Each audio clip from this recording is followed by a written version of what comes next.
keep them busy. And Lord willing, most of them come back. You see? So it's to curb the population explosion. You see, and it sounds bad, it sounds vulgar, but to weed out the weakest, get rid of the weakest ones. You see, it's like animals do that, you know, and Cold Wars, it's a must. And then Cold Wars, I say, are created by governments, not only from our country, but other countries. And we belong to the United Nations. We belong to the United Pact, which is a band of brothers in politics and the government throughout the world. And those that belong to that band, to that group of brothers, if somebody picks on them, they ask for help and we're going to help them. And that's where we come in.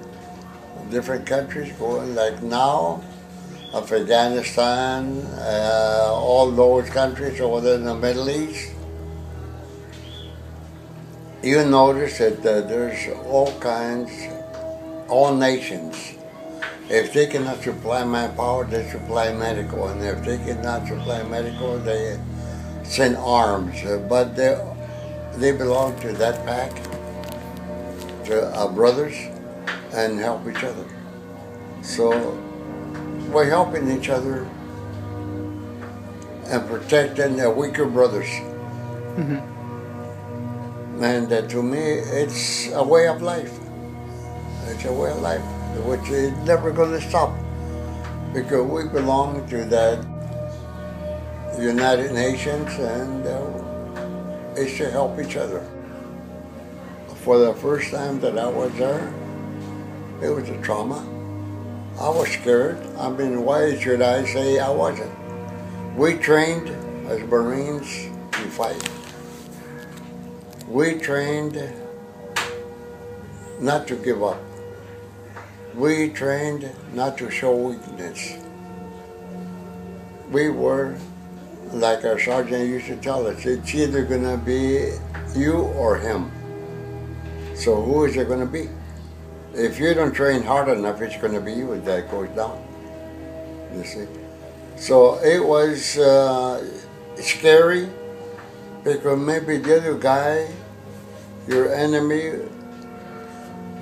would be stronger. You never knew, you see. And so it was a trauma. It was scary, but you could not show that you were scared, because otherwise you would have been weak. Once fear comes in, then you become weak, and you don't want to show fear.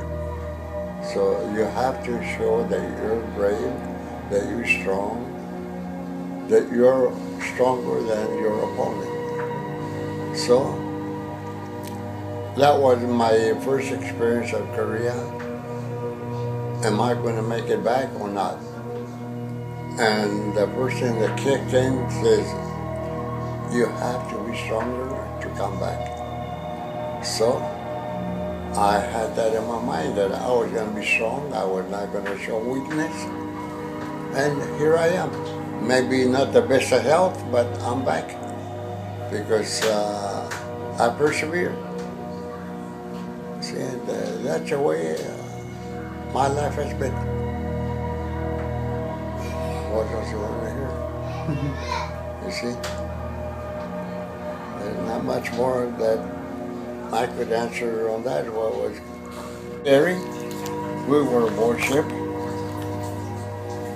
and all we done was train aboard ship, discipline, kept our equipment up, kept our rifles and good condition, kept all our weapons, our bayonets, our knives, everything that we were going to use, kept everything in tip-top condition, because that was what we were going to use in combat. So all the time that we were doing that, we were thinking, which is only human, am I going to come back? And then I would look at my buddies, and I would say, how many of us are going to come back? Which is only human, you know? It's only normal to think that, hey, not everybody could come back. Not everybody's coming back. Like I lost a lot of my buddies over there. I seen them laying there, you know. What could I do? I could not show weakness. I had to keep going. So, what else? At home, then I joined the ORC, Organized Reserve Corps, Engineer Battalion. And one day I came in from work, and there was a letter from Uncle Sam, from the government, that says I've been drafted into the Marine Corps. And that was the first time that the Marine Corps had drafted. They never drafted before. It was a volunteers. So I went into the Marine Corps. I went into San Diego, took my basic. I went to Camp Pendleton, took advanced training, and from there, Korea.